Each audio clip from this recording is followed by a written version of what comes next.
Amém, irmãos? Estão preparados, sim ou não? Sim. Fala assim, nós estamos estudando antropologia bíblica. Que significa? Todo mundo. Que significa? Estudo do homem. Antropos, homem. Logia, estudo. Estudo do homem. Então, quando nós falamos estudo do homem, automaticamente nós estamos falando também da mulher, né? Porque homem é uma linguagem bíblica geral. Amém? Antes de nós começarmos, eu só preciso relembrar algo aqui para os irmãos, para quem não lembra, né? Sobre a estrutura do eterno. Como que é Deus? Como que Deus subsiste nele mesmo? Qual a estrutura de Deus? Isso aqui você já sabe, mas olha só. Desenha aí no seu caderninho. Desenha aí.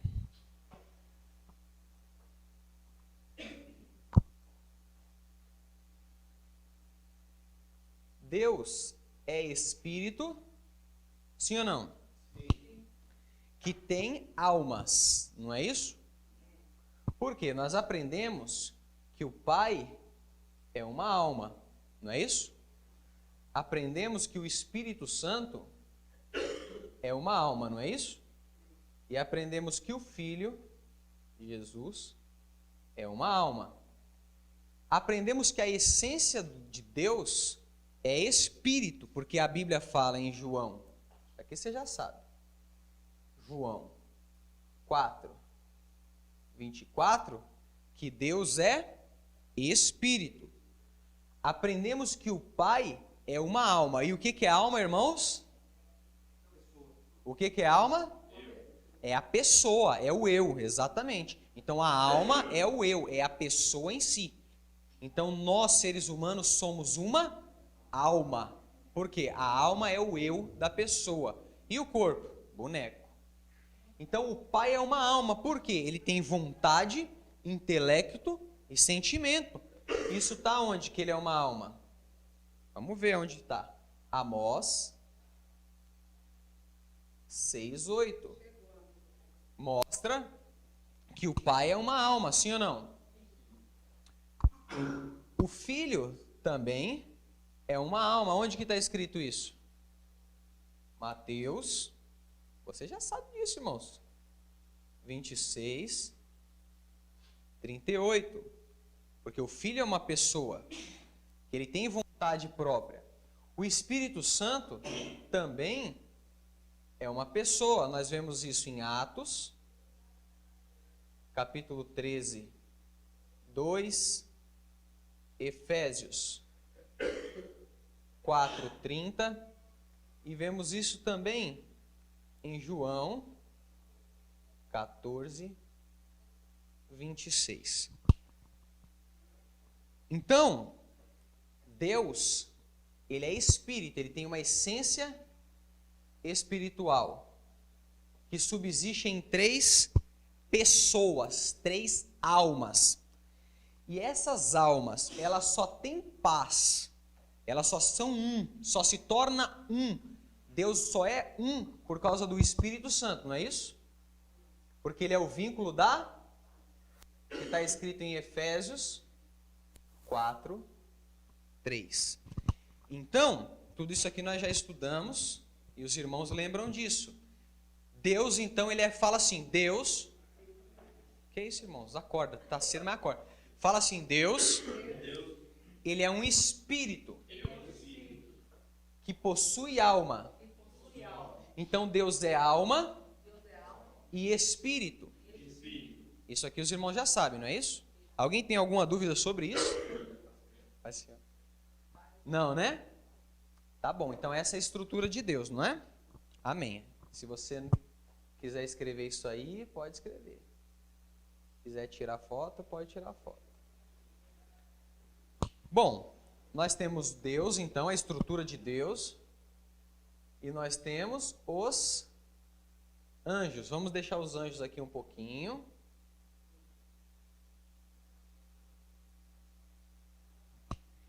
E vamos falar dos homens. Amém. Os homens, você já aprendeu também. Olha só. Ele tem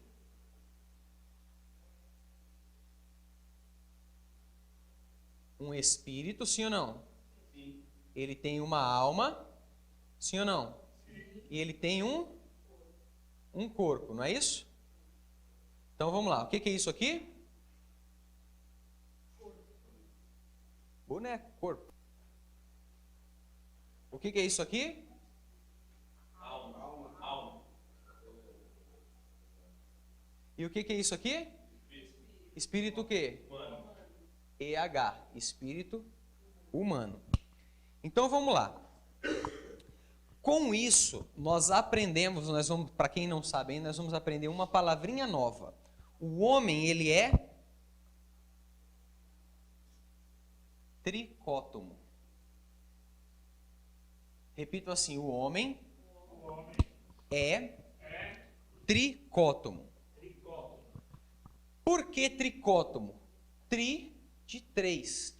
Tricótomo porque ele é dividido em 3 partes: corpo, alma e espírito humano. Não vou ler para economizar tempo. Não é M, é o M. É M de Maria. É tricótomo. Então, a tricotomia do homem você acha em 1 Tessalonicenses 5:23 e Hebreus 4:12. Amém? Abre sua Bíblia primeiro em Gênesis 2:7. Só para a gente ler aquele textinho lá.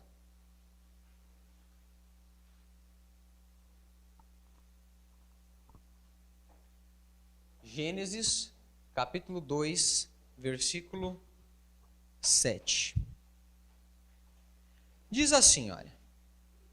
E formou o Senhor Deus o homem do pó da terra, e soprou nos seus narizes e o homem foi feito. Então vamos lá. Existe uma lei aqui. Presta atenção. Existe nesse texto uma lei. A lei da vida. Qual é a lei da vida? Corpo, matéria, boneco, mais o sopro de vida, que é o Espírito de Deus, o sopro do Espírito de Deus, é igual a gerar uma nova alma. Então, a partir do momento, presta atenção nisso. Olha, 3 elementos. A partir do elemento 1, boneco, mais o sopro de Deus, um terceiro elemento vem, que é a alma humana. Então a alma humana, ela é gerada a partir do momento que há a matéria, mais o sopro de Deus, existe a alma dentro desse ser. E ele se torna tricótomo. Corpo, matéria, alma imaterial e espírito também imaterial. Ou seja, matéria espiritual e espiritual. Pegou? E um corpo, exatamente. Então, qual é a lei da vida hoje? Presta atenção nisso aqui. Óvulo da mulher, certo? Ou não? Óvulo da mulher.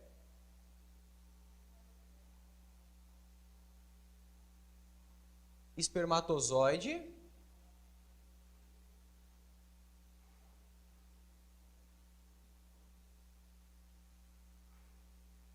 do homem.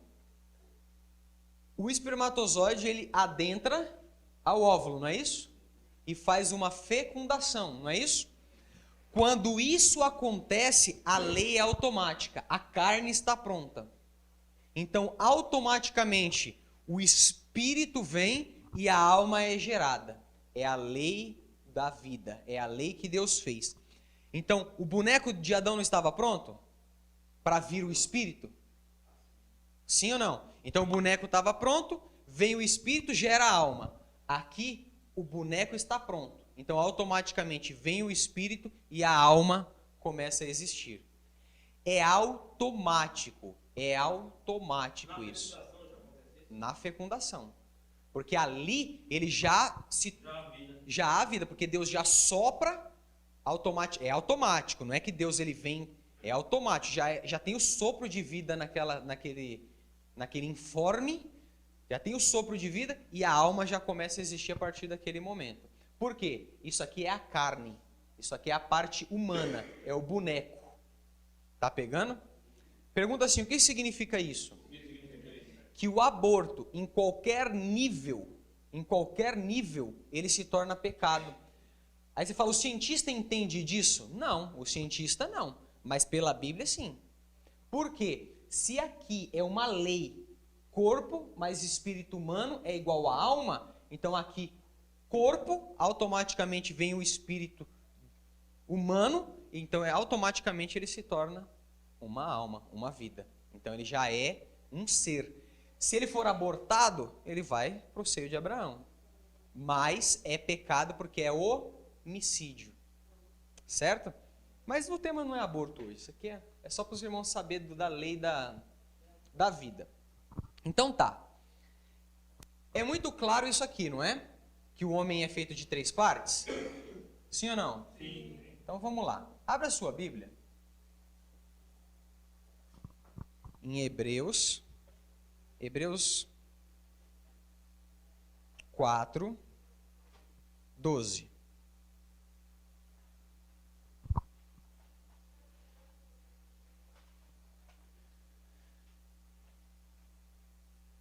Hebreus 4, 12. Vamos dividir melhor isso aqui. Falando do corpo do homem, tá? Olha só o que diz Hebreus 4:12. Porque a palavra de Deus é viva e eficaz, e mais penetrante que qualquer espada de 2 gumes, e penetra até a divisão da alma e do espírito. Então, existe uma divisão, não existe? Entre o espírito e a alma, existe uma divisão. Tá aqui, ó. Vamos lá, continuar lendo aí. E das juntas e medulas. Então existe uma divisão do espírito com a alma e das juntas e medulas, que é o corpo. Então existe uma divisão entre os dois, certo? Olha só, a palavra é apta para discernir pensamentos. Pensamentos estão aonde?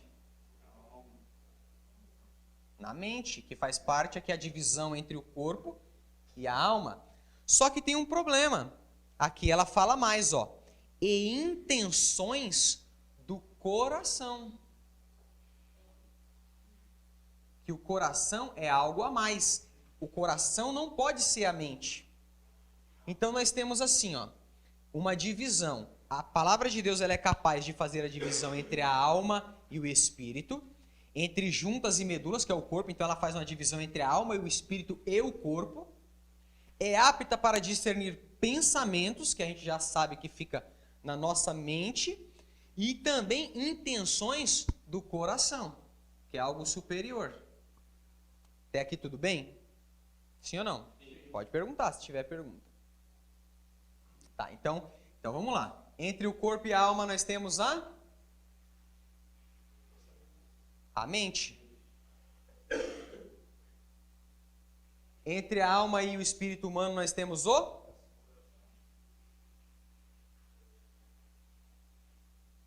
certo. Até aqui tudo bem? Então vamos lá. Aqui nós aprendemos que nós somos Tricótomos. Agora olha só uma coisa, agora vamos falar dos anjos. Vai organizando isso aí, vai pegando, daqui a pouco você vai entender onde eu quero chegar. Vamos falar aqui dos anjos. Vamos lá. Olha aqui, os anjos.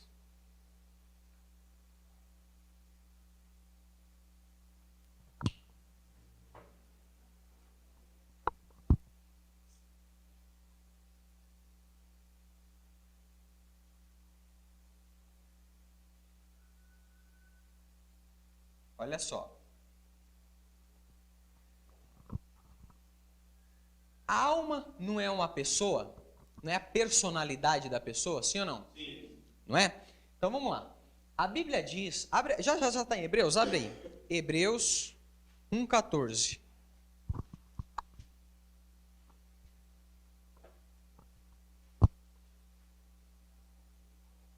Hebreus 1,14. Falando dos anjos, tá? Olha o que diz dos anjos, Hebreus 1,14. Não são porventura todos eles espíritos ministradores enviados para servir a favor daqueles que hão de herdar a salvação? Eu vou ler de novo só a primeira parte. Olha só, presta atenção aqui, ó.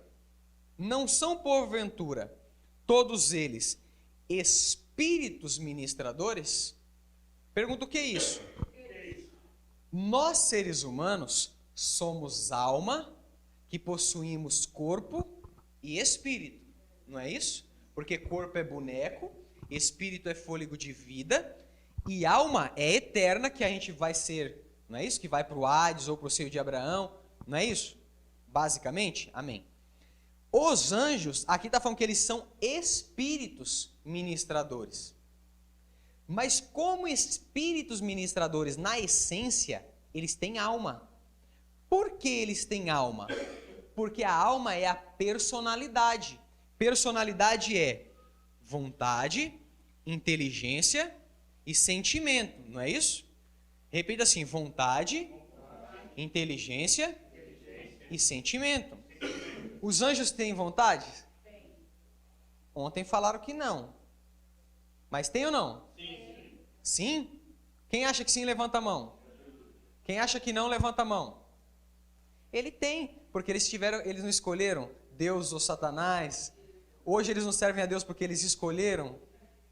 Eles têm vontade. Para eles escolherem, eles não têm que ter inteligência? Sim ou não? Eles têm sentimento? Sim, porque eles cantavam quando Jesus ia nascer. Quando Deus criava a terra, Deus pergunta para Jó: onde você estava enquanto eles cantavam e rejubilavam, tal? Eles matavam com a autorização de Deus, ou seja, eles têm personalidade, eles têm alma. Só que tem uma coisa aqui, a personalidade deles está impregnada no espírito, porque eles são espíritos. Presta atenção, a matéria é muito fácil, mas ao mesmo tempo, ela tem, se você não conseguir fazer essa divisão, você se perde e aí acabou. Oi? Exatamente. Então vamos lá. Daqui a pouco eu chego aí. Então vamos lá. Nós somos almas que possuímos corpo. Os anjos são espíritos que possuem alma. Presta atenção que você vai entender onde eu quero chegar. Você vai dar glória. Então vamos lá.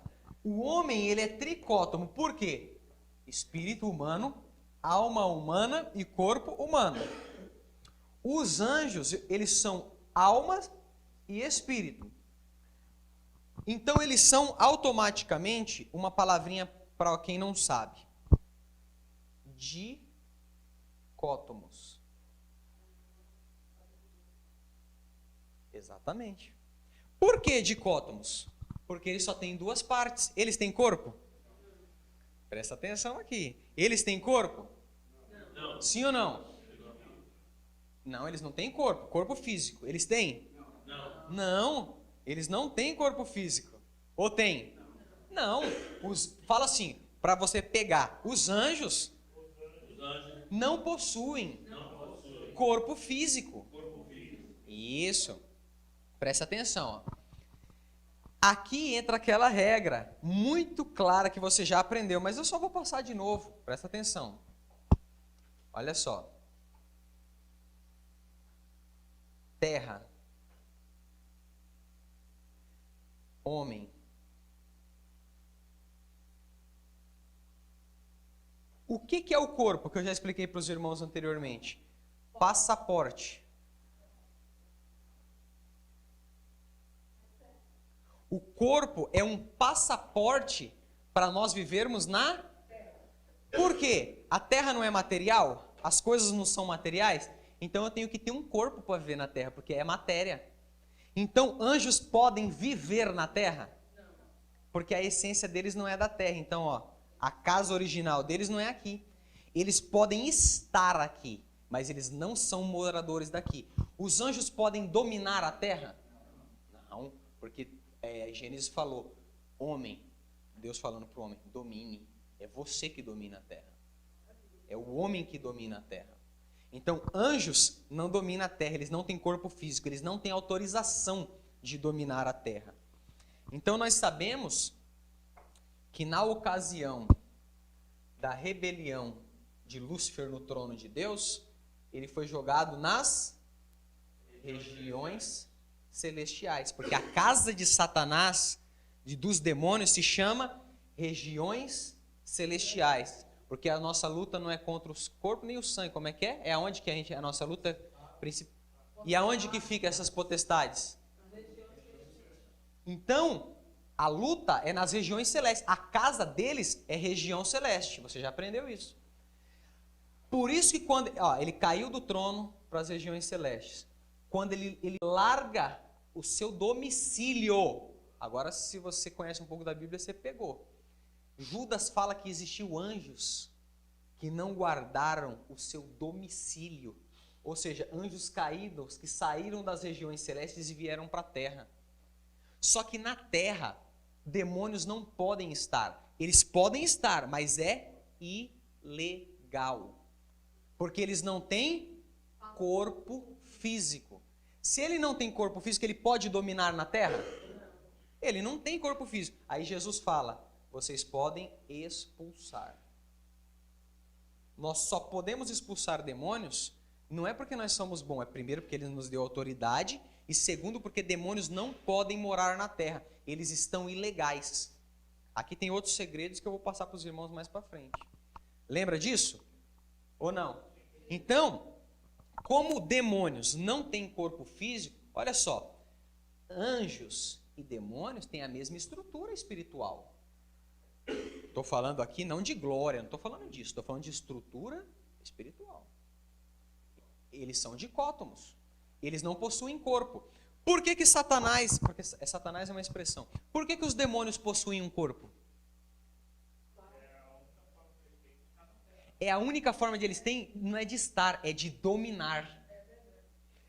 Um demônio na terra, e aí, irmão? Cadê? É espiritual.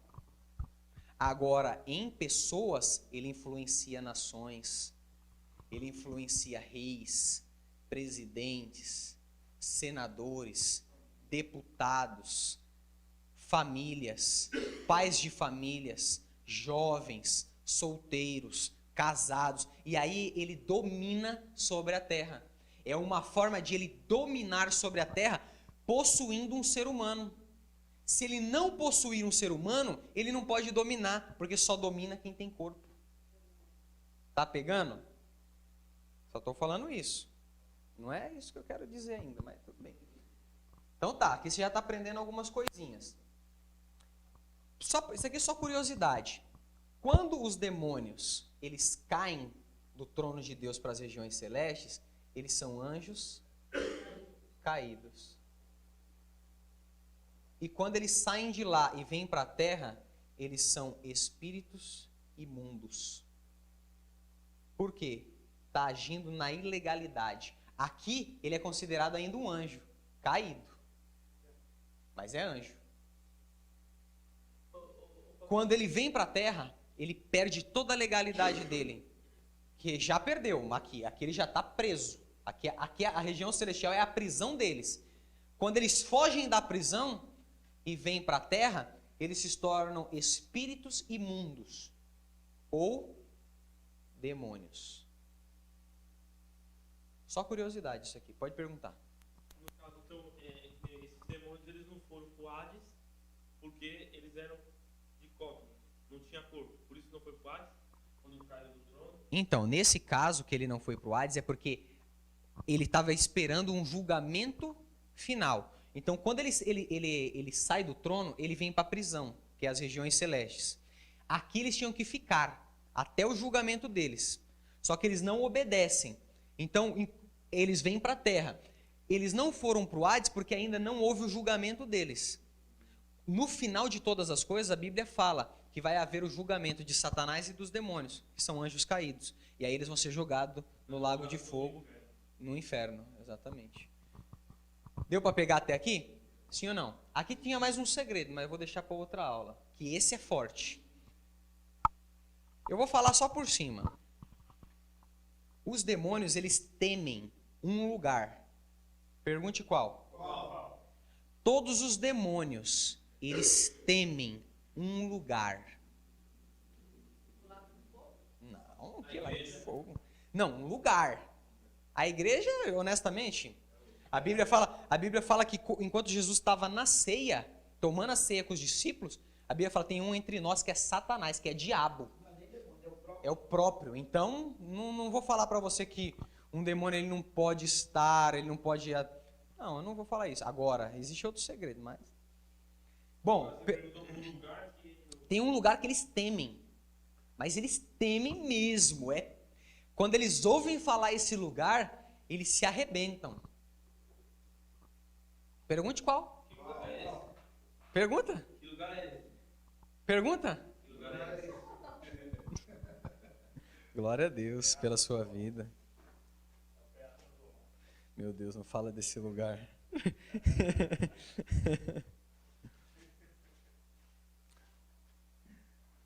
Deixa eu só achar aqui um negocinho. PA São João. Pode ser o PA Paraíso também. O Paraíso é melhor. Ai, ai.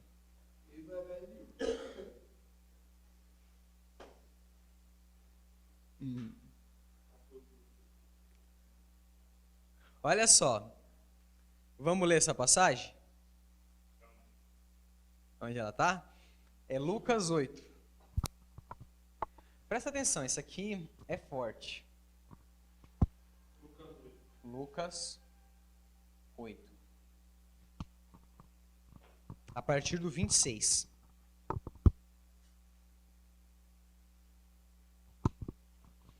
Olha só. Só que eu não vou entrar em detalhe nisso não, viu? Lucas 8, 26. E navegaram para a terra dos Gadarenos, Jesus, né? Que está defronte da Galileia. E quando desceu para a terra, saiu-lhe ao encontro vindo da cidade um homem que, desde muito tempo, estava possesso de demônios, e não andava vestido, nem habitava em qualquer casa, mas nos sepulcros. E quando viu a Jesus, prostrou-se diante dele, exclamando e dizendo com alta voz: Que tenho eu contigo, filho do Altíssimo? Uma indireta. Peço-te que não me atormentes, porque tinha ordenado ao espírito imundo que saísse daquele homem, pois já havia muito tempo que o arrebatava e guardava preso com grilhões e cadeias. Mas, quebrando as prisões, era impelido pelo demônio para os desertos. E perguntou-lhe Jesus, dizendo: Jesus está nos dando uma lição, hein? Qual o teu nome? E ele disse: Legião, porque tinham entrado nele muitos demônios. E rogavam-lhe, ou seja, os demônios rogavam-lhe, que não os mandasse para o abismo. Espera aí, opa, o abismo você já aprendeu, por isso que eu não vou explicar. Aonde fica o abismo? O poço do Hades se chama abismo, e você aprendeu isso. Então existia o seio de Abraão, poço do abismo e lugar de tormento. Então o abismo é aquele lugar. Aí os demônios falam: eu te rogo que não nos mande para o abismo, porque o abismo é lugar de prisão. Não sai mais. E isso. Pegou. Não, ali ainda não tem o julgamento, mas é uma prisão. Lembra que o Hades é uma prisão? Aonde tem anjos já em domicílio que anteriormente foi jogado lá. E isso, e de Judas. E isso, não, Pedro também. Pedro também.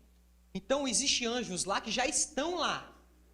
Mas aqui eles falam, não nos mande para lá, porque lá é terrível, porque lá tem uns segredos que eu vou falar para os irmãos em Apocalipse. Então, eles rogaram a Jesus para não mandar. Pergunte, que segredo é esse? Que segredo é esse? Nós temos autoridade de um demônio que não guarda o seu domicílio e vem para a terra, a gente fala, você está ilegal, vai para o abismo. Jesus aqui, ele só estava dando uma lição, a gente não pega. A gente não pega. Aí você fala, o reino de Satanás perde muito quando isso é feito. Porque aquele demônio nunca mais ele volta para atormentar. Fica preso. Ele fica preso nas prisões até o julgamento final. Mas nessa passagem ele não mandou. Não mandou. Aí tem um segredo. Por que ele não mandou? Porque o povo de Gadara não merecia. O povo de Gadara, logo depois, ainda arrebenta com Jesus. Então Jesus falou, aqui eu só vou dar a lição. Aqui eu só vou dar a lição para eles. E eu não vou falar disso não, irmão. A aula é outra coisa. Eu nem comecei a aula. Então, quando os demônios sabem que a gente conhece esse segredo, muito dificilmente ele se manifesta na sua frente. Se todos os cristãos soubessem disso, já tinha eliminado. Posso ser honesto? Os demônios não se manifestariam. Eles falariam assim. E quando se manifestasse, quando eles chegam lá nas cadeias do Hades, ainda leva um pau do Apolion. É? Leva uma pancada ainda do Abaddon, que é o mesmo. Chega lá e fala, você é burro, rapaz. Como que você vai se manifestar, sendo que você sabia que ele conhece o segredo? Seu burro. Esse Apolion é aquele que está preso que vai ser solto. É, aí tem uns negocinhos, mas deixa pra outra aula. Aqui, ó, isso aula não é isso não, sai daqui. Apaga isso aqui. Ah, desculpa. Professor, você aprendeu a desenhar melhor, parabéns, tá vendo? É mesmo? Eita. É uma evolução nos desenhos. Glória a Deus pelos desenhos. Rapaz, amém. Glória a Deus. Então vamos lá, esquece aquilo ali, era só para... Bom, só para falar então, volta aqui para os anjos. Espíritos que possuem almas. Então a alma dele está atrelada ao... Pronto. Então, os anjos são... Tá. Agora eu queria fazer uma pergunta para vocês. Agora você vai ter que ter a mente de Cristo, hein? Porque senão você desvia. Brincadeira, né? Você sabe que é tudo brincadeira. Desviar, Deus me livre. Né? Presta atenção. Deus, aqui nós falamos que ele tem alma. A alma do Filho, a alma do Espírito Santo, a alma do Pai. Aqui nós falamos da parte espiritual. Que ele é espírito, está escrito. Aqui, ó. Está escrito que ele é espírito? Aqui. Em João. Está falando que ele é alma. Em Amós, o Pai. A alma do Filho, que está aqui em Mateus. A alma do Espírito Santo está nesses textos. Falando que o Espírito Santo é o vínculo da Trindade, está aqui. Em Efésios 4:3, da triunidade. Amém. Isso aqui você já sabe. Mas, olha só. No Antigo Testamento, quando nós lemos Gênesis 2:3, 2:7, que nós falamos da lei da vida, que é isso aqui, Deus cria um homem, não cria? Só que Deus tinha corpo? Não? Tinha ou não tinha? Tinha? Tinha, irmão? Ou não tinha? Tinha, na minha opinião, tinha. Na sua opinião tinha. E na sua? Não. E na sua? E na sua? Não. Ele tinha. Físico, igual o meu e o seu. Não, sim. Opa, tá. Então eu vou corrigir minha pergunta. Deus tinha um corpo físico igual o meu e igual o seu? Não. Não. Ou sim? Não. Quem acha que não, levanta a mão. Mas essa é uma pergunta que não vai acabar muitos anos, né? Como é que Deus pega o homem se ele é espírito, como é que ele vai falar? Ué, mas Deus, sendo espírito, ele não está limitado. Aí é que tá. A gente tem que pensar num Deus que não é limitado à matéria. E ele pode se manifestar. No entanto, mesmo sem corpo físico, agora respondendo, ele apareceu a Abraão. Só que ele apareceu a Abraão com um corpo temporário. mas não um corpo físico na essência. Essa manifestação que você chama de teofania, Teofania. É só uma aparição. Mas era um corpo dele? Não. Agora, presta atenção no que eu vou falar e toma cuidado pra você não falar que eu estou falando heresia. No Antigo Testamento e em toda a eternidade, até Cristo, Deus era dicótomo. Rapaz, agora o negócio ficou sério. Presta atenção aqui que eu vou explicar. Deus, ele era dicótomo, alma e espírito. Não possuía um corpo. Presta atenção no que eu vou falar. No Antigo Testamento, desde a eternidade passada até Cristo, ele não tinha um corpo. Ele era dicótomo. Por quê? Você já viu. Ele é alma e espírito. Ele não tinha um corpo físico. O que eu quero dizer que ele não ter um corpo físico, ele não assumia um corpo físico igual você e eu possuímos, nós temos, é parte de nós. Aí você fala assim, mas espera aí, o corpo de Cristo, nós não aprendemos que já estava criado? Já, mas ele usava? Não. O corpo de Cristo estava escondido. Ele se manifestava como anjo no Antigo Testamento? Se manifestava. Mas ele estava usando o corpo dele? Não. Então ele não tinha corpo físico próprio dele. Olha o que eu estou te falando aqui. Só tinha imagem, mas não usava. Estava guardada. Olha o que eu quero te dizer aqui. Deus, um ser dicótomo, cria um ser dicótomo. Pergunta, o que é isso? o que é isso? Aqui nós temos uma vantagem em cima dos anjos, porque eles não têm corpo, e de certa forma em cima do próprio Deus. Você vai entender daqui a pouco o que eu vou falar, e é muito forte, se prepara. Quando nós sentimos dor, nós sentimos por onde? Que entra pela carne, a nossa alma sente, não é isso? Mas entra por onde? Quando nós sofremos, nós temos um sentimento que vem pela carne e a alma sente também, não é? Ou ao contrário, às vezes a alma está chorando e sai pelo corpo, não é isso? Quando nós estamos com uma decepção amorosa, quando nós perdemos um filho, quando nós perdemos algo muito importante para nós, quando nós estamos sem emprego, quando nós estamos decepcionados, o que acontece, irmãos? Nós estamos com aquela angústia, tudo isso, nós sentimos pelo corpo, não é isso? Olha só, Deus, ele sabia o que era tudo isso, mas nunca tinha vivido na essência. Deus sabia que era tristeza, porque ele é Deus, eu não posso falar que ele não sabia, mas ele já tinha sentido num corpo dele, vivendo aqui conosco, o que que é? Deus, por exemplo, quando Abraão cortava o braço, por exemplo, e sentia aquela dor, ai! Deus sabia o que que era a dor, mas ele já tinha sentido na pele igual a Abraão? Quem acha que tinha? Levanta a mão. Não, porque ele não estava morando na terra. Nem o próprio Deus desobedece às leis que ele faz. Se ele não tem corpo, ele não mora na terra. Ele se manifesta na terra. Mas morar, só vem morar na terra através de Cristo. Antes de Cristo, Deus, houve a dor da morte. Deus sabia o que era a dor da morte, mas ele nunca tinha sentido na pele, na essência, no real. Aí você fala, mas não foi ele que criou? Foi. Mas ele sabia na teoria, no viver do dia a dia, não. Olha o que eu estou te falando, é tão sério que você tem que saber isso aqui. Olha só, pastor. Deus, quando acontecia uma desgraça, ele sentia a dor, mas ele não sabia o que era viver a dor. Olha como é sério isso aqui. Jeremias, quando estava preso no calabouço, Deus sabia que era difícil, mas Deus não vivia aquilo, porque ele não estava no corpo de Jeremias.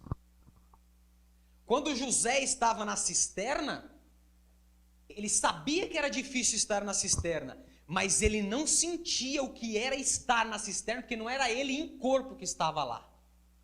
E teve no Antigo Testamento que fez um negócio que Deus se sentiu abalado. Deus perdeu as estruturas espirituais. Presta atenção no que eu estou falando. Eu estou falando em perder estrutura, não é que ele deixou de ser Deus. Eu não estou falando nada disso. Eu estou falando como homem, no Antigo Testamento. Como homem. Teve um homem no Antigo Testamento que ele lançou uma palavra para Deus que chocou Deus, de forma que Deus se sentiu abalado quando ele falou isso. Ele estava passando por um momento e ele falou uma palavra para Deus. Quando ele fala essa palavra, Deus faz assim, ó. Quer saber quem foi? Oi?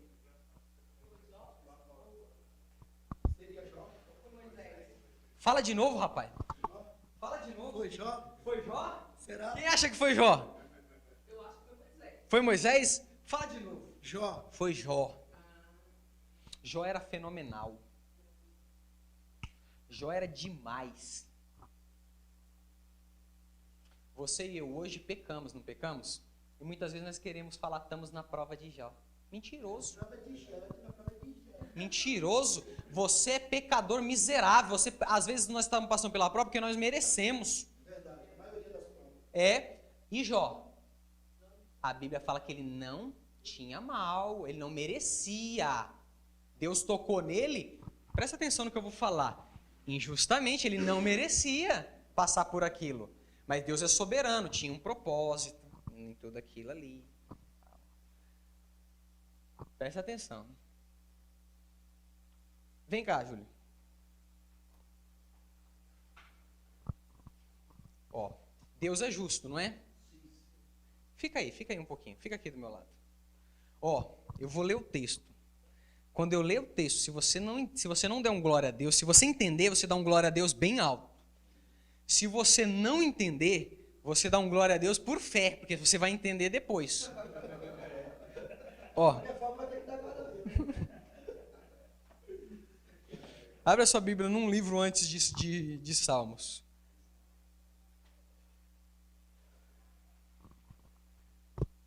Teve um homem chamado Jó,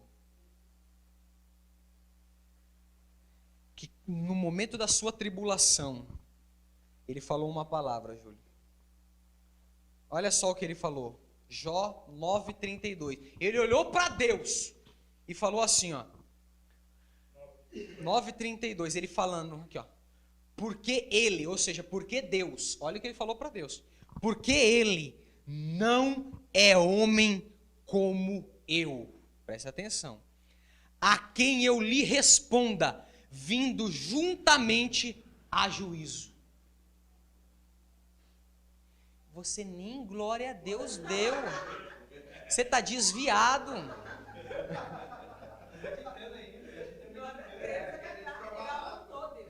Presta atenção agora no que eu vou falar. Senta aqui um pouquinho, senta aqui, eu já te chamo, senta aqui.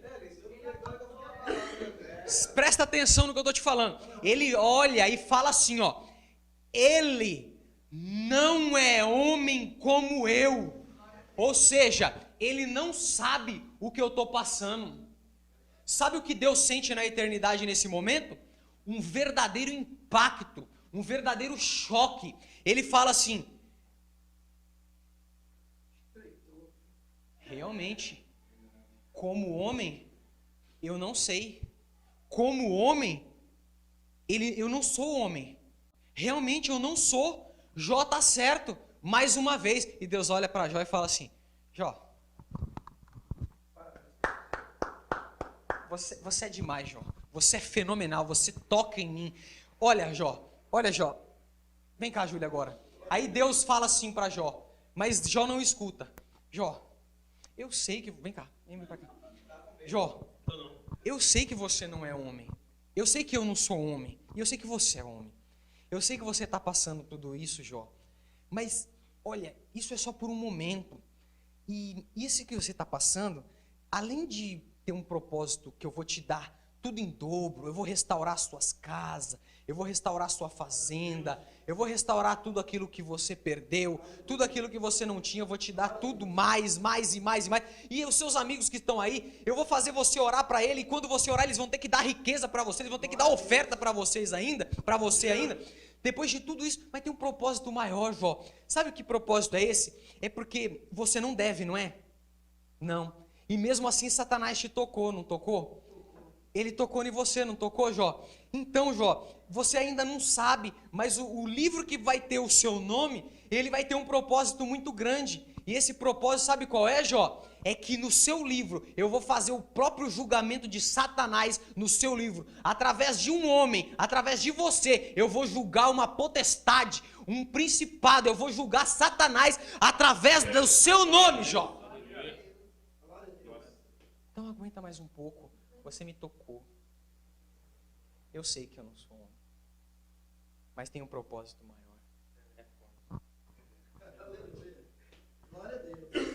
Eu não sei se você pegou. Isso aqui era para você subir. Ele não ouviu. Não. Mas o livro de Jó é fenomenal. O livro de Jó é fantástico. Um homem que tricótomo, que vira para um ser dicótomo e fala assim: porque o Senhor não é homem como eu. E o Jó fala um negócio, você não pegou nada. Agora que esquenta. Agora que esquenta. Eu não sei nem como falar, para ser bem honesto. Olha só, se você quiser ir para o seu lugar, fica à vontade, tá? Porque ele não é homem como eu, a quem eu responda. Jó queria responder a Deus pelo que ele estava passando. Pronto, vindo, mas olha só, vindo juntamente em juízo. Juízo não é justiça. Juízo é a decisão final, através de vindo juntamente, ou seja, ele vai vir para a justiça e da justiça ele quer o juízo, que é a decisão final. Ele chama Deus para a justiça. Presta atenção no que eu estou te falando. Ele está falando para Deus: Deus, Pai, não era Pai, mas Jeová, eu quero ir no tribunal diante do Senhor e eu não devo. Eu quero ir diante do tribunal, diante do Eterno, do Rei de todo o universo. Eu quero comparecer no tribunal diante de todo o universo e eu não devo. E o Senhor não é homem, não, para saber. Vem em juízo. Sabe o que Jó falou? Em juízo com o Eterno. Ele estava em risco de ir para o Hades, lugar de tormento. Se você... Sim, mas o que eu quero dizer, um homem... Mas ele se examinou. Ele sabia que ele era justo, reto, ele falou: se tiver falha, pode. E nós? E cuidado você, hein? Quando você ora, Deus me leva no tribunal, Deus me ponha no tribunal. Rapaz, você vai ser trucidado na carne. Bruno. Espera aí que eu vou chegar lá.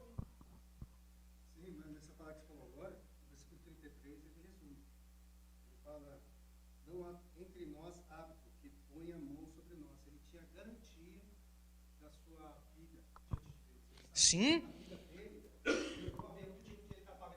Agora eu vou ensinar um negócio para os irmãos que talvez muitos não sabiam. E também não era tema da aula. A aula está caminhando para um lado... Glória a Deus. Glória a Deus. Salmo 89. Salmo 89, 14. Agora você vai aprender um negócio muito interessante. 89, 14. Abre aí.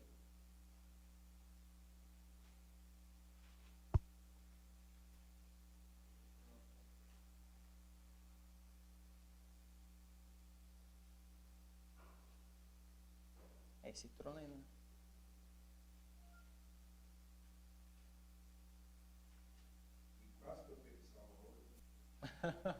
Salmos 89, 14. Diz assim, ó. Só a primeira parte, tá?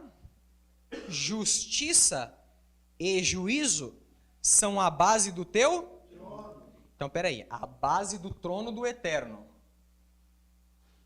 é justiça. A base do trono do Eterno é justiça e... Pergunta assim, o que é isso? Justiça. Justiça é isso aqui, ó. Vem cá de novo, Júlio. Fernando, kamihiri. Aí tem inglês perfeito, hein? Olha só. Justiça é isso aqui. Vem mais pra cá. Isso, fica aí. Eu sou o Eterno. Aqui é o réu, o julgado, o que está sendo acusado. Ali é o acusador. Pode ser? Então vamos lá. Fala assim, Fernando. Júlio, Você roubou minha caneta. você roubou minha caneta. Fala assim, eu não roubei. Eu não roubei. Júlio, Você roubou minha caneta. você roubou minha caneta. Roubei não. Aqui é a hora de executar a justiça. Roubou ou não roubou? Isso é justiça. Definir com justiça da forma... Deus não erra, não é certo? Com justiça. Roubou ou não roubou? Se roubou, condenação. Se não roubou, Fernando, absolvição. Certo? Então aqui eu executo a justiça. Sim ou não? Sim. Só que a decisão final é o juízo, que é a decisão. Então, por exemplo, a justiça é eu tomar essa decisão. E o que é o juízo? A decisão. Não roubou. Roubou. Então vamos lá, é o juízo. Condenado. Deu para pegar a diferença? Justiça é o ato, aquele momento de decisão. E o juízo é o cumprimento da decisão. Certo? Ou não? Então pode sentar, só para ilustrar de forma simples. Então a base do trono de Deus é justiça e juízo. Então lá é sempre assim: julga e já executa o que foi decidido. Julga e executa o que foi decidido. Igual Salomão, criança lá. Sim. Então, só que lá é extremamente justo. E aqui você vai aprender um segredo. Quem aqui nunca pensou um negócio assim, ó, sobre as pessoas? Presta atenção. Rapaz, esse Elícia erra hoje, erra amanhã, erra depois e Deus permite essas coisas. Que horror, não acontece nada com ele. Por que aqui na minha família não sei... Quem nunca viu isso? Quem nunca questionou isso? Vou te falar o que acontece aqui. E não é o tema da aula, então não posso dar. Deus, ele usa como instrumento de julgamento de pessoas. Irmão, só foi se elogiar o desenho. A balança.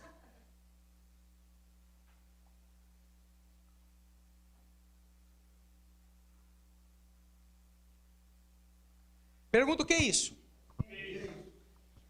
Deus, ele trata com pessoas, Deus tem uma medida, que o Bruno falou, balança. Balança. Vou usar um texto um pouco diferente. Tinha um rei, na época de Daniel, e ele era meio complicado. E a Bíblia fala que numa das festinhas dele, uma das coisinhas que ele estava fazendo, apareceu um dedo. E estava assim na parede, ó. Mene, tekel, ufarzim. Não é isso? Então vamos lá. Mene, tekel, ufarzim. Então, esse rapazinho aí, que ele estava lá nas coisinhas dele, e apareceu esse dedo, essa palavra mene, tekel, ufarzim, logo no começo fala assim: pesado, foste em justa balança. Ou seja, Deus falando, você foi pesado em justa balança. Então Deus está julgando ele por balança. Então você vai morrer tal hora, tal dia, tal noite. Essa noite você vai morrer. Pergunta o que é isso? Deus usa balança para medir o homem. Você não entendeu ainda, mas você vai entender agora. Atos de justiça e atos de problema. De injustiça, isso. Vamos usar essa palavra. Atos de justiça e atos de injustiça. Basicamente, o que é isso? Olha só. Você vai entender.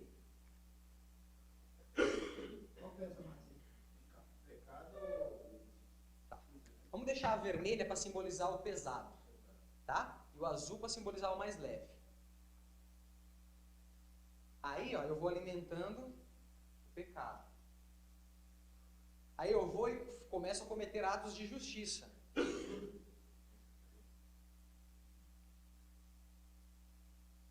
Aí amanhã, quando a balança de Deus pende, ele entra com o julgamento sobre a pessoa. Aí ele pode tocar em você, na sua família. E aí, não é a aula de hoje. Ele usa como instrumento a balança. Você não sabia disso? Pois eu posso. No final de 3 anos, você pegar O quê? Os dois lados. Então, quando você vê Deus... porque Deus não entra em juízo e injustiça. Não questione. O juízo dele e a justiça dele é perfeito. Não pense você que o seu juízo é melhor que o juízo de Deus, ou a sua justiça é melhor que a justiça de Deus. Aqui, ó. Essa é a base do trono dele. Descansa, que na hora certa quem vai fazer é ele. Por que você se preocupa com pessoas que estão fazendo tal coisa para te pegar, sendo que a justiça e o juízo não lhe pertencem? Pertence a Deus. Está no trono dele. Para que ficar respondendo pessoas que estão querendo te matar? Para que perder tempo, rapaz? Vai dormir. glória a Deus, está falando comigo, Jesus. Vai descansar. Vai pro sofá. Ó, vai pro sofá tirar um sono. Melhor você dormir do que você ficar lá. Ei, rapaz, você acha que você vai morrer? Quem vai morrer é quem te persegue. Só que a morte não é você que faz. A morte que eu digo, irmão, não é só morte física não, tá? O juízo, a justiça e o juízo não é sua. Aqui, ó. Justiça e juízo são a base do trono do Eterno. Mas eu tenho que correr porque a aula é tão curta. E quando Deus, ele trata com nações. Rapidinho isso aqui, porque eu não entrei na aula ainda. Rapidinho, ó. Quando ele trata com nações, aqui, ó, é para homens. Quando ele trata com nações, ele faz nações, ó.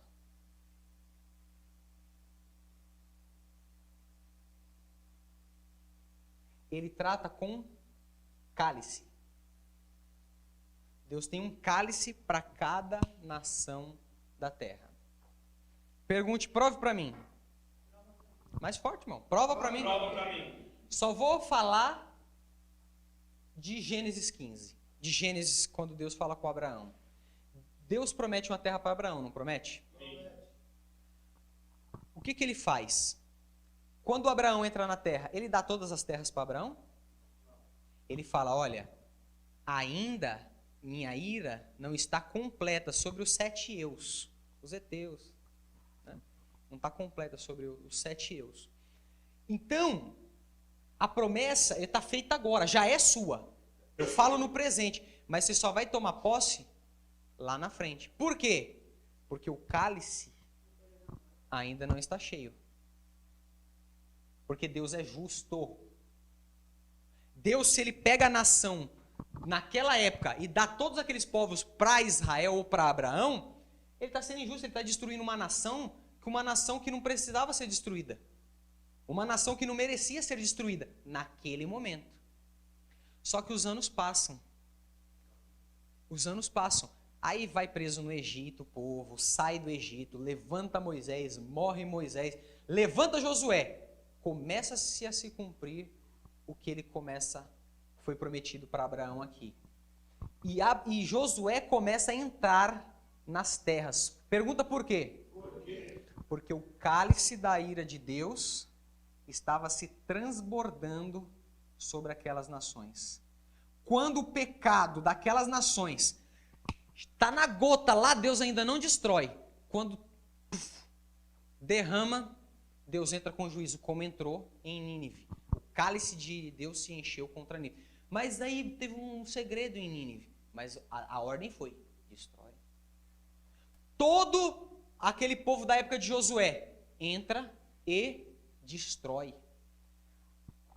Por quê? Porque o pecado já havia chegado no limite. Então Deus tem autorização da justiça, que já cumpriu o juízo, pode executar o juízo. Presta atenção no que eu estou te falando, que é muito sério.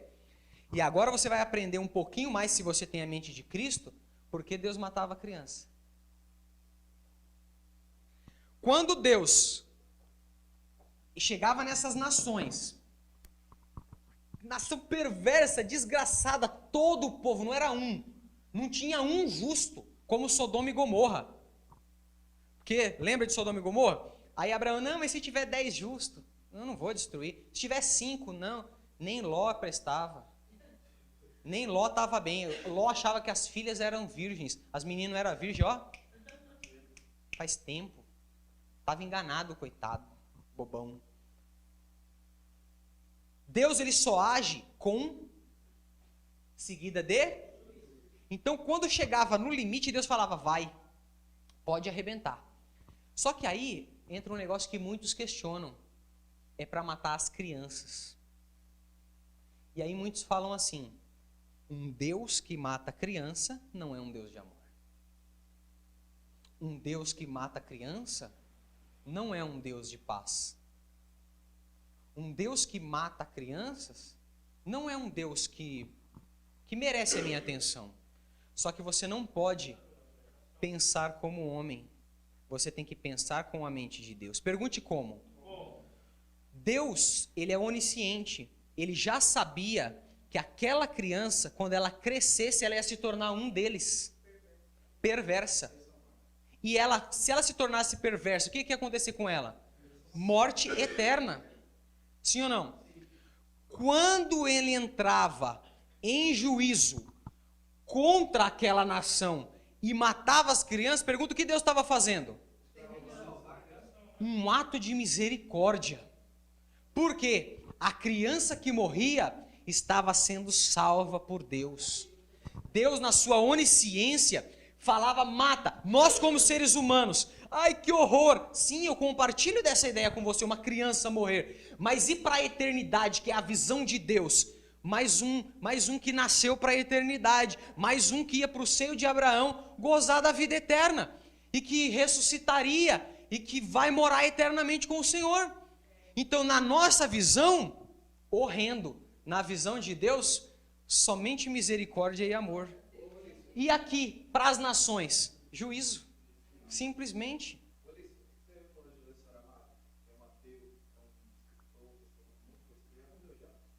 Chega. Chega de filmar.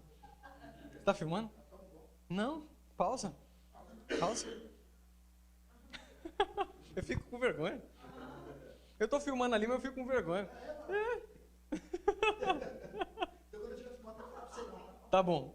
Esse camarada, ele poluiu a Europa toda com essa coisa sobre Caim, de que Deus é mau, e Deus incita as pessoas a praticar o mal, porque foi ele que criou a inveja de Caim, e essa ideia dele lá poluiu a Europa toda, tanto é que parte da Europa lá defende essa tese de que Deus é mau, porque um dos motivos é que ele é um Deus vingador e que ele mandou matar as crianças no Velho Testamento.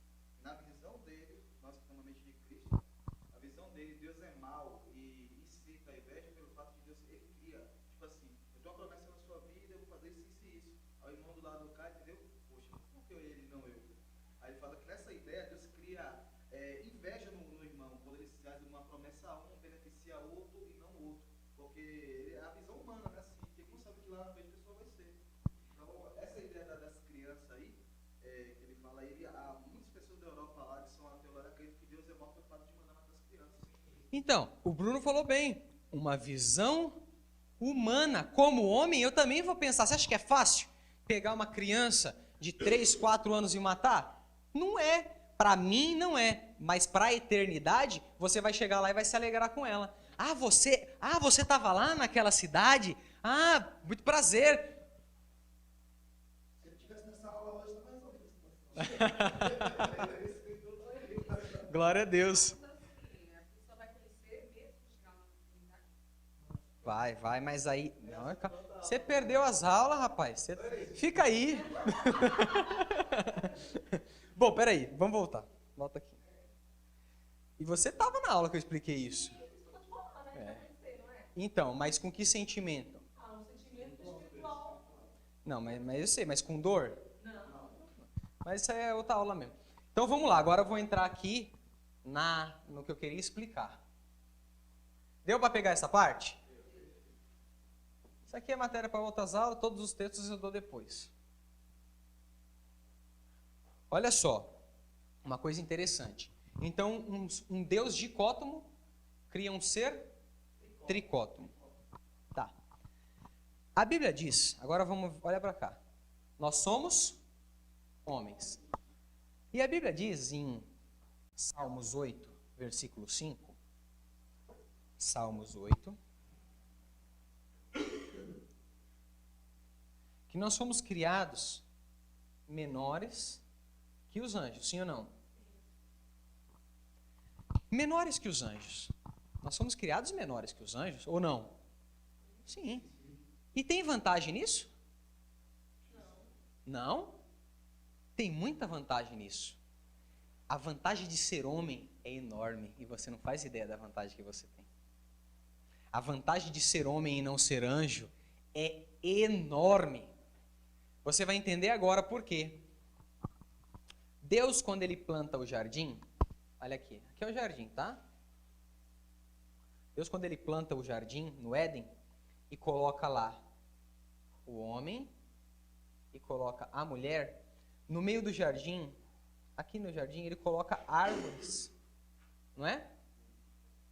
Uma das árvores que Deus coloca nesse jardim se chama árvore do conhecimento do bem e do mal. Sim ou não? Sim. Qual é a sentença para quem comesse da árvore do conhecimento do bem e do mal? Que Deus falou: não come, o dia que você comer certamente morrerá. Então a sentença para quem comesse a árvore do conhecimento do bem e do mal era a morte. E existia também a árvore da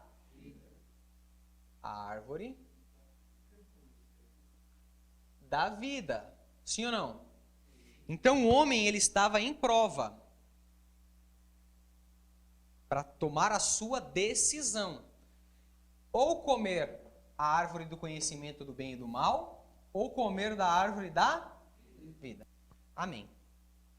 A sentença de quem comesse a árvore do conhecimento do bem e do mal era a morte.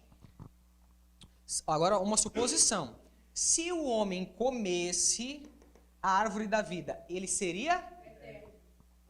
Se ele comesse isso, se é condicional, ele seria? Eterno. Eterno. Tá, vamos lá. Então, quando os anjos foram criados, você tem que prestar atenção nisso. Quando os anjos foram criados, eles foram criados como já, é um exemplo, como se já tivessem comido da árvore da vida. Por que eu digo isso? Porque os anjos já foram criados eternos. Anjos morrem? Não. Você já viu um anjo morrer? Não existe morte de anjo, irmãos. Eles foram criados eternos, Bruno. Fernando. Eles foram criados eternos. Aí você fala, mas espera aí, tem vantagem nisso? Tem, mas tem desvantagem. Pergunte qual? A partir do momento que um anjo peca, não, esse não é o segredo. A partir do momento que um anjo peca, ele não é eterno? Ele é um pecador eterno. Não tem. Quando o anjo peca, não tem como. A sentença dele é pecador eterno, ele não morre. Se ele não morre e pecou, pecador eterno. Qual a diferença do homem para os anjos? O homem peca, ele morre, mas enquanto ele tem vida, ele ainda tem uma oportunidade de se redimir, de nascer de novo, de obter a salvação em vida, enquanto vive. Então a vantagem de ser criado mortal é muito maior do que ter sido criado imortal. Porque quando eles foram criados, você vai entender isso mesmo só na outra aula, mas hoje você já está pegando. Por eles serem criados eternos, se tornam pecadores eternos. Nós, por sermos criados mortais, temos a oportunidade de ter a salvação em vida. Pode falar. Mas os anjos ainda têm a oportunidade de pecar no céu. Não, então, vamos lá. Aqui, vamos voltar lá, na rebelião do luzeiro. Tinha anjos, todos bons, não foram criados todos bons? Satanás começou a se corromper, o querubim ungido começou a se corromper, não começou?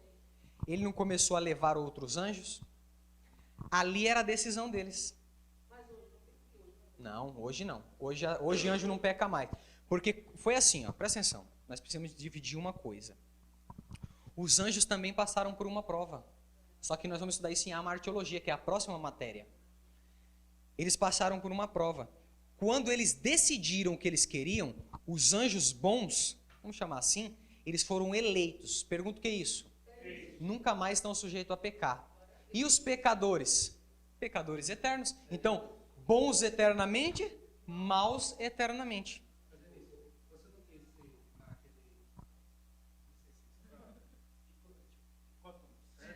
espírito e alma. Isso, alma não é escolha. Eles não podem, no céu mesmo, fazer a sua escolha, a sua decisão. Já fizeram. Mas hoje em dia, a partir de Deus, Já fizeram. E quando eles escolhem... vai ser salvo lá para cá, a nação. Partindo desse princípio, você está falando uma coisa interessante. Que quando nós formos salvos, nós ainda vamos ter chance de pecar no céu. E aí o quê? Não, porque quando nós fomos confirmados em bondade, Deus retira a prova. Então, automaticamente nós não estamos mais sujeitos ao pecado. Mas você quer aprender disso? Vem na próxima matéria. Então a ideia continua de que sempre vai existir a possibilidade de alguém pecar e você vai ver rebelião no céu. Não vai mais. Você nunca acaba Esses anjos que pecaram, que seriam os anjos caídos, que seriam os demônios na terra, que agem como demônios. É que eles estão nas regiões celestiais. Anjos caídos é quando eles estão nas regiões celestes. Quando eles vêm para a terra, se tornam demônios ou espíritos imundos. Que pecaram. São esses que escolheram o outro lado, não a Deus. No caso da igreja, lá em Apocalipse, diz que ali não haverá mais pranto, nem morte, nem dor, nada, né? É a eleição, no caso dos santos. A eleição. A eleição, ela é algo que você não volta mais atrás. Por quê? É tirado a prova. Então você já foi confirmado em bondade. Por exemplo, Rapidamente eu dei muita aula. uma pessoa um homicida, por exemplo, que era assassino aqui na Terra, ele morreu. Automaticamente vai para o Hades? Ou, por exemplo, que nem às vezes a pessoa fala, ele pode, esse espírito dele, vagar na Terra? Vai Não. Hades direto. Toda pessoa que morre na terra não fica vagando. Ou é Nova Jerusalém, seio de Abraão, ou Hades, lugar de tormento. Hoje, estou falando disso na época de hoje. Então, quer dizer, foi para lá e não sai de lá. Está preso lá, até o julgamento final. Então, o filho nem precisa estar no corpo dos outros, não, se for parente. Não, mas na questão do Velho Isso. Testamento, Então vamos... Saul clamou pela vida de Samuel.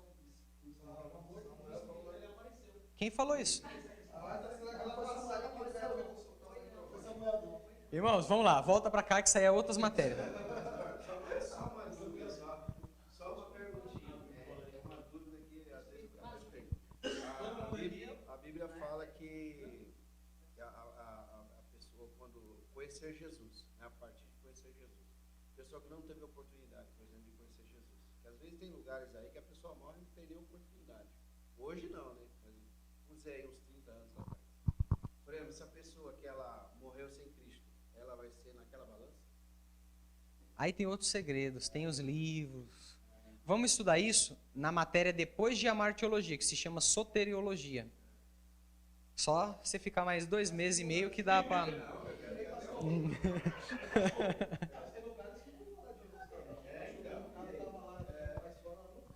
Nós vamos aprender isso, calma. Vocês estão... Rapaz, a aula é dos anjos. Aliás, a aula é de tricotomia.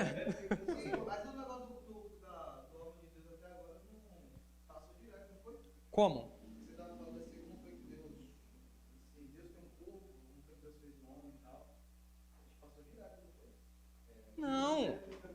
Não, você está se prendendo que Deus, por ele não usar um corpo físico dele, que ele não, por ser espiritual, que ele não possa tocar. O anjo, ele tem corpo? Por que ele matou 185 mil assírios? Porque ele tem autoridade de se manifestar no mundo físico. E Deus, como criador do mundo espiritual e do mundo físico, ele não está sujeito à matéria. Mas o que eu quis dizer é que ele não habitava em um corpo. Ele manipular a matéria? Deus, se ele chegar aqui agora, irmão, se ele fizer isso aqui, ele quiser, ou ele quiser vir aqui agora e levantar essa caneta, ele não está sujeito. O que eu quis dizer é que ele não tinha e não usava um corpo físico. Certo? Deu para pegar ou tá ainda? Não, mas você não estava com dúvida acerca disso, da imitação de Deus. Só que eu estava interessado em saber se tinha algum segredo ali, mas às vezes eu queria buscar, entendeu? Não tem. Mas aí você está querendo demais. Não, aí tem. Essa matéria no que Deus veio para Abraão, 3, não sei, rapidinho, para dizer, ele era palpável Sim, e comia. ele comeu. Não é isso? Sim, mas ali ele tomou forma de um corpo, ele não usava o seu corpo. Ele só tomou a forma de um corpo. Comia. Ele não entrou dentro da pessoa, ele se formou. Não, peraí. Então, peraí. Ó. Agora vocês entraram numa heresia. Ali, Deus ele não tomou um ser humano, possuiu e foi lá. Ele tomou uma forma de varão. Ele tomou uma forma de varão. Apareceu como homem, mas não era o seu corpo definitivo. Ele simplesmente se manifestou. Sim. Vou fazer uma pergunta idiota. Eu repito, é idiota. Se ele comia, tinha necessidade dele usar banheiro? É uma pergunta. Rapaz, posso te responder de forma simples? Imagina se fosse uma feijoada, sei lá. Vou te responder, mas nem todo mundo vai pegar. Jesus, quando ele morreu, ele ressuscitou. Ele apareceu aos discípulos, comeu e atravessou a parede. Por que o que ele comeu não ficou preso na parede? Não, mas peraí. Ele comeu, ficou o bolo lá no estômago. Aí ele atravessou. O bolo não tinha que ficar? Vou te dar só em uma resposta. Você vai pegar, em nome de Jesus.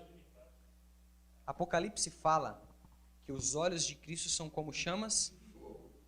Os olhos são a janela da... Então, ele está olhando... Quando o apóstolo está olhando, ele está vendo dentro de Cristo.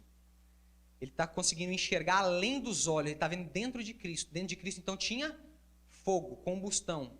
Fogo. Quando ele comeu, sumiu. Mas isso aí, mano, é muito forte. Isso aí é outra coisa.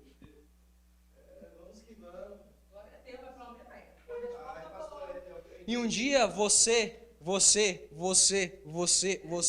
eu vamos ter um corpo desse. Irmão, deixa eu voltar para a aula. Senão vai acabar, eu não posso. Mas ele está dizendo que se eu pular aquela matéria, entendi também que o pastor estava falando até Jesus, ali você cortou na sequência. E ali ele passou a ter corpo a partir de Jesus. Então vamos lá, ó, para fechar isso aqui, ó. No Antigo Testamento ele não tinha corpo. Mas quando Jesus nasce, aí sim a triunidade assume um corpo através da pessoa, da alma do Filho. Então a partir daí eles têm um corpo. E vai chegar um dia, hoje está assim no céu, ó.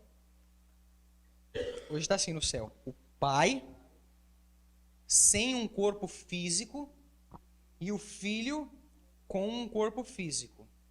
Vai chegar um dia que o Pai e o Espírito Santo vai habitar no corpo do Filho.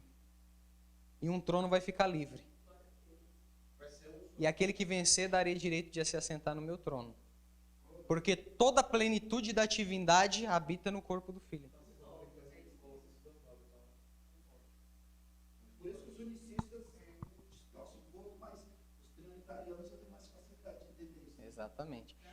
Então, vai chegar um dia que a plenitude de Deus vai habitar no corpo.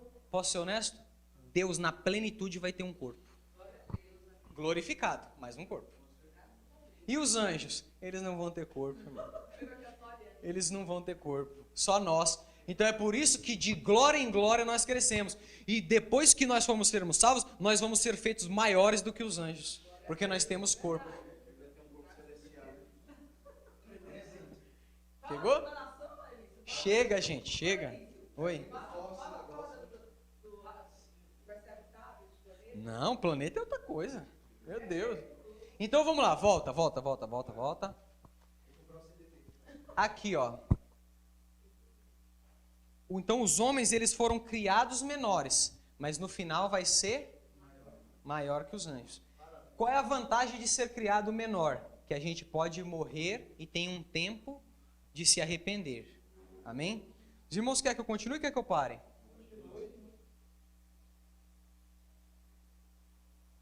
Não, acho que eu vou parar, porque eu precisava de mais uma meia hora, é muito tempo. Deixa pra correr lá, só lá ganhar naquele relógio. Se o relógio pudesse parar, né? Só ficar olhando pro relógio. Não, mas tem que pensar nos irmãos, os irmãos têm horário. Então vamos lá.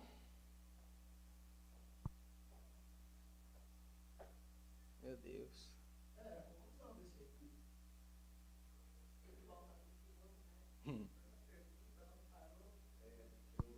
Não tirou não, faz parte. A gente continua depois. Dos planetas eu não posso entrar. Então vamos lá, vamos encerrar aqui mesmo. Tá bom. Então você entendeu uma coisa.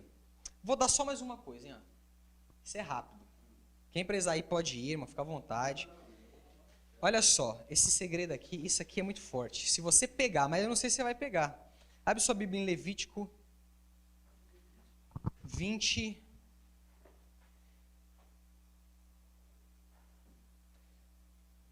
Mas eu acho que eu só vim dar aula para vocês, porque é benção. Foi? Levítico 25.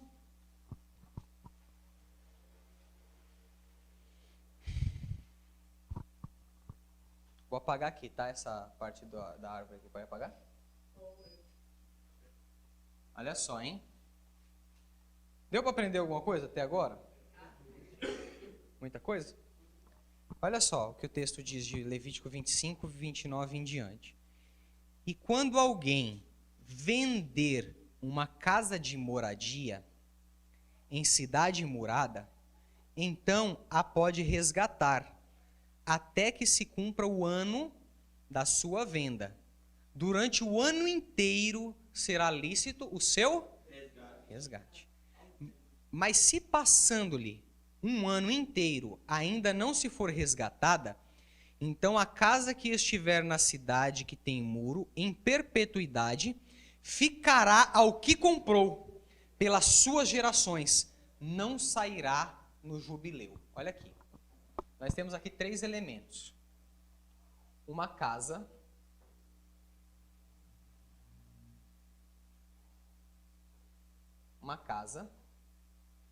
em cidade murada. Tá, então aqui faz conta que é um muro, tá? Então eu tenho uma casa em uma cidade murada. Não é isso? E aqui está falando que quando é vendida esta casa em cidade murada, vai ter um ano e somente um ano para que essa casa seja resgatada por aquele a quem o vendeu. Então, por exemplo, eu vendi essa casa de cidade murada. Eu só vou ter um ano para resgatar ela. Se eu não resgatar ela em um ano, para quem eu vendi, essa casa vai ficar eternamente com ele. Pegou? Até aqui, deu para entender o texto base? Sim. Pergunta assim, o que é a casa murada? Somos nós, o homem. Pergunta por que cidade murada? Por que casa murada? Casa é a alma, que nós somos a alma, a casa. Muro, as limitações do corpo. Presta atenção nisso, que isso aqui é muito sério. Presta atenção nisso. Aqui está falando que ela pode ser vendida.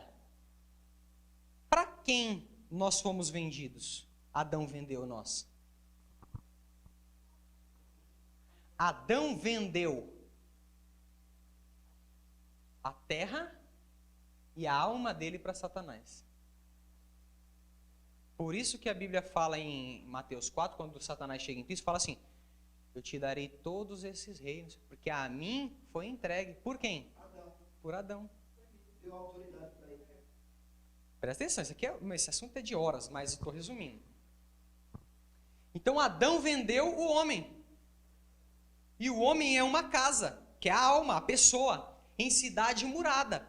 Que muro? O corpo. A limitação do corpo é uma casa que está dentro do corpo. Está presa.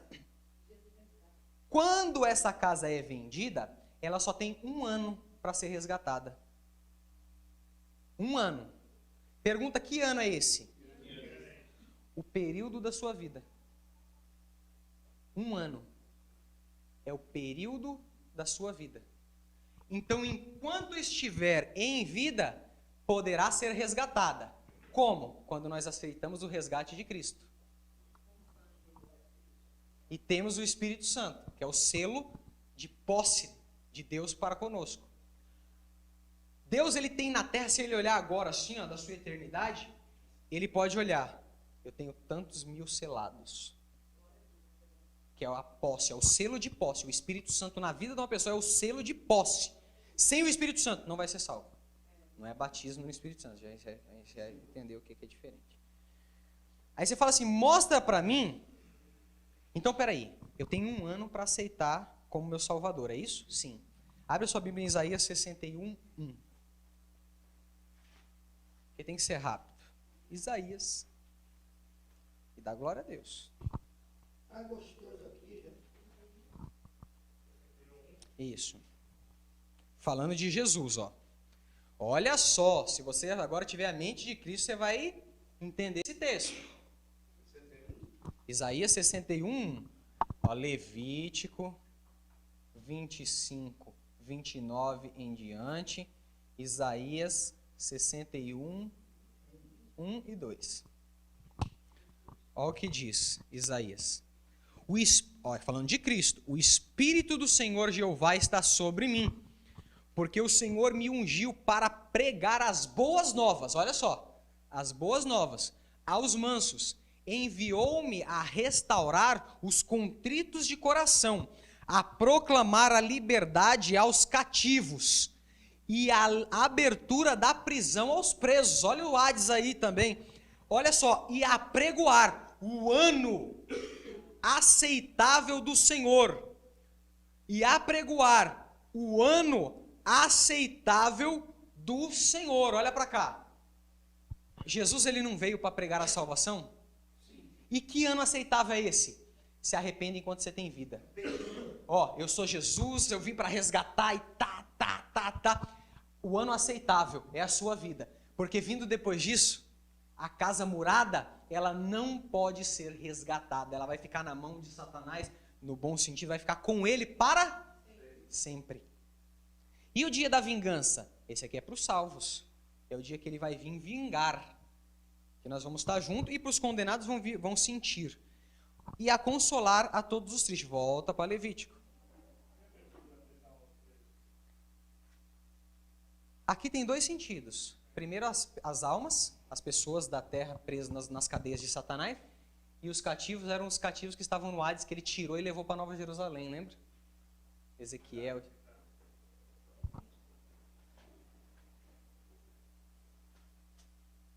Então vamos lá. Traduzindo esse texto para você. Então, quando nós fomos vendidos para Satanás,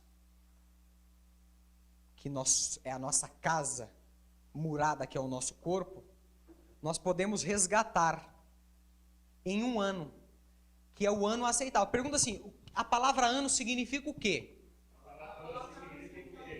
A tradução original do texto de Isaías 61, eu fui a procurar o que a palavra ano significa. Ela significa também período de vida, que encaixa perfeitamente no que a gente está ensinando. Ou seja, nós temos o ano aceitável, o período de vida aceitável. Por quê? Hebreus 9, 27, se não me falha a memória. O homem está ordenado a morrer uma só vez, vindo depois disso o juízo. Então, se é juízo, não tem como mais aceitar a salvação. É só naquele período de vida. Aí você fala, o que isso quer dizer? Irmão, tudo com a aula de hoje, os anjos não são murados, porque eles são nus. Não tem muro, só tem casa. Então, eles não morrem, eles não têm um ano aceitável de resgate. É por isso que Jesus, né, desceu lá para falar para os prisioneiros que estavam lá, dizendo que eles perderam a salvação porque não deu vida. É outra coisa.